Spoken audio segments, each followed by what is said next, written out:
When you were a kid, did you ever realize your favorite cartoons were actually teaching you?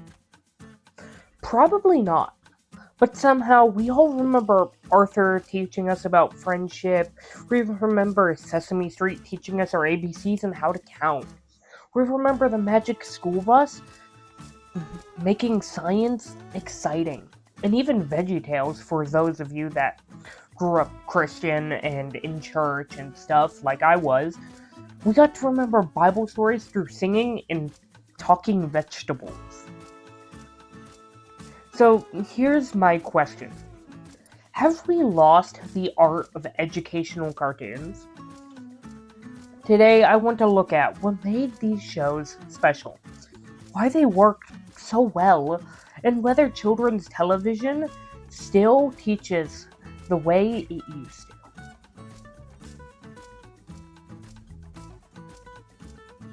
An educational cartoon isn't simply a cartoon just made for kids. It's a show designed to teach while entertaining. There are differences between entertainment, first, which is just, like, I would consider that to be more SpongeBob level, where it's just go, go, go, something fun, something silly, something just for enjoyment purposes, but there's no educational value because it's mindless TV, as a lot of people would call it, rather than education through entertainment. So story-based stuff that is still working the mind and giving you this stimulation, but not overstimulating you, and it teaches you at the same time. Some examples include Arthur, Sesame Street, The Magic School Bus, Cyber Chase, Reading Rainbow, Blue's Clues. So, what made these shows so different in the first place? Because they are still very much so entertainment, and then not a lot of people would think that you can get education through TV. Especially a lot of the older generations, but as someone from a younger generation, I was taught a lot through entertainment. And it worked surprisingly well. So that's what I'm going to be discussing. So why did they work? Arthur. It didn't preach, it didn't just hit you with exciting stimulation. It simply showed children how to solve different issues and problems. Stuff like friendship, bullying, inclusion, family disagreements from Arthur and DW, and learning differences like Carl, George, and others on the show. Then there's the likes of Sesame Street, which made learning letters and numbers exciting. We all remember the count and like the letter of the day or word of the day. Those were so exciting and fun, introducing children to different cultures from the human characters, and it helped normalize disability, and it showed a kindness that we as a people could use more of. And then we have the Magic School Bus, everyone's favorite. It's one of the shows that teachers put on when they didn't feel like teaching sometimes. The other would be Bill Nye. Science rules, as he says. But it turned science into an adventure. Curiosity came before memorization, and students learned by asking questions.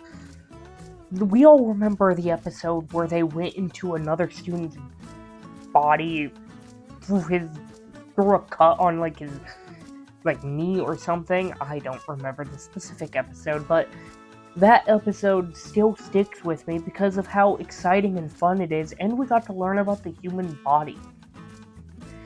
Of course, we also have VeggieTales, which used humor and songs to make Bible stories memorable. They talked about Moses and the Egyptians and all of that. Children laughed first. I know I did, because at the end of the day, it was made for entertainment. But I also got to remember the Bible lessons, and that's how come it's one of the reasons why I am a good Christian is through VeggieTales. It's also, of course, I didn't watch it as often. It was mainly my grandmother that brought me into it and taught me through education first and entertainment. So, an educational cartoon I grew up watching, though, specifically was Arthur. I loved watching Arthur, and still kind of do for making some of these videos. In writing my book, I like to watch these cartoons that taught, so that I can get a better understanding. I also watch Blue's Clues, because who doesn't love Blue's Clues? These shows were so fun. I still remember all the lessons about counting and kindness and just being overall just people. Being honest, being kind to your brother. I struggled with that one for a long time and only have, well, in the past few years, we've actually started to become really good friends to each other. What I'm saying is that TV shouldn't be something we restrict, but it should be the things that we put on the TV that should be monitored. Stuff that can be a little bit more educational while still entertaining. Don't just go for education, because if you go for some more just education, then you get bored kids. But if you mix entertainment, you get happy kids. Plus, they're learning something. Instead of just entertainment, where they're not learning anything and they're being overstimulated, which will become the norm for their own bodies.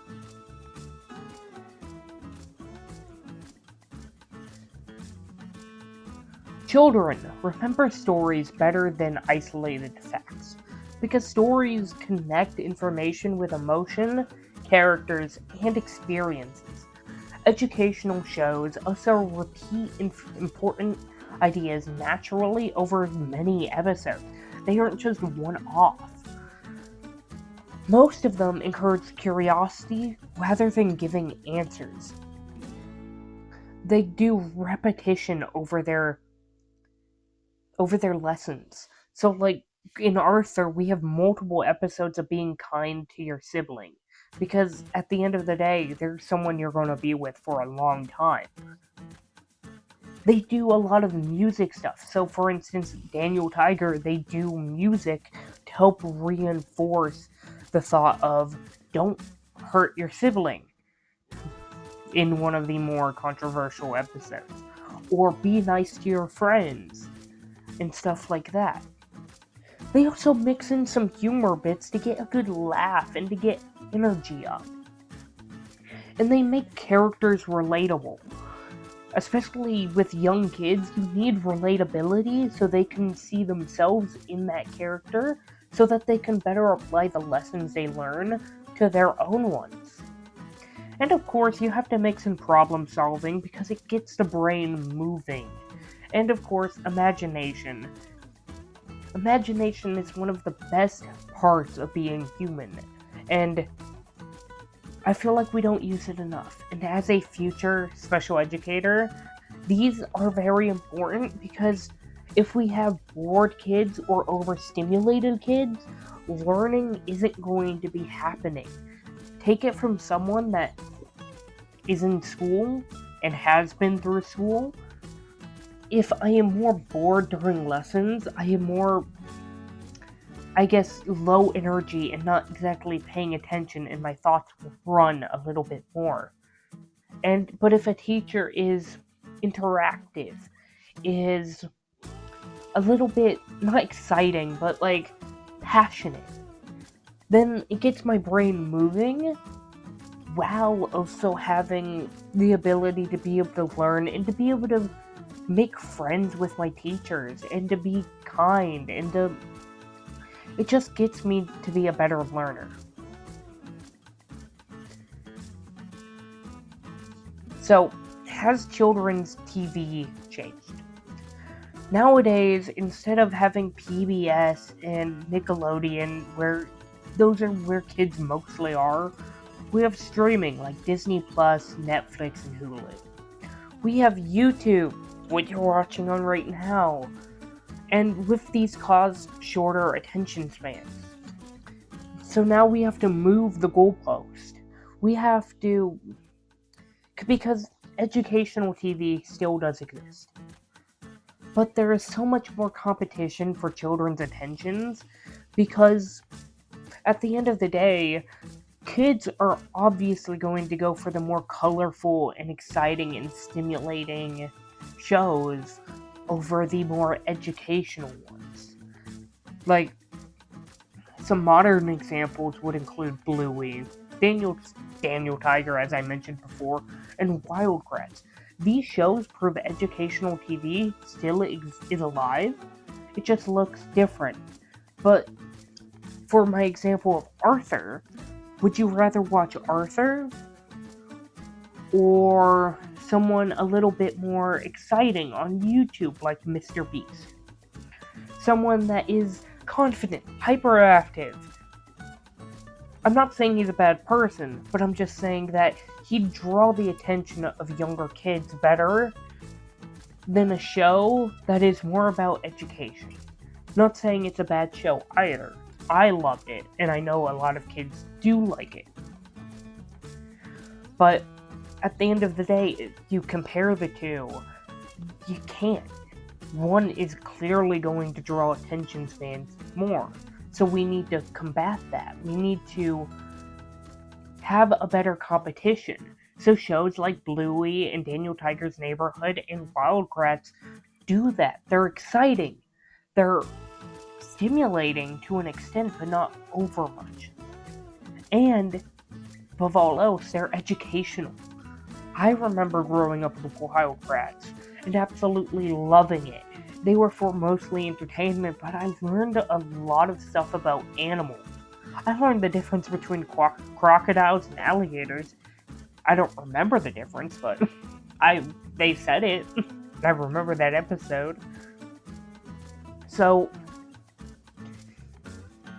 maybe educational cartoons haven't exactly disappeared. They've just evolved. The best children's shows have always understood something important, though. Children don't learn because someone tells them to. They learn because they're curious. They learn because they're having fun, because they care about the characters. Whether it's Arthur, Sesame Street with Elmo, Bluey, The Magic School Bus, or VeggieTales. The greatest educational shows never felt like school. They felt like an adventure, and that's maybe the biggest lesson educators can learn from this.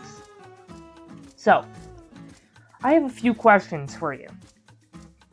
What educational show shaped your childhood? What should I cover next? Because I'm trying to grow like crazy. My shorts alone have already garnered me so many subscribers and likes in the past few days than they have for the past year that I have been making videos. It is so exciting to be able to connect with my audience and to show that if this is something people want, I'm going to make it. So tell me, what did you like about this video and what can I do better next? This is Connor and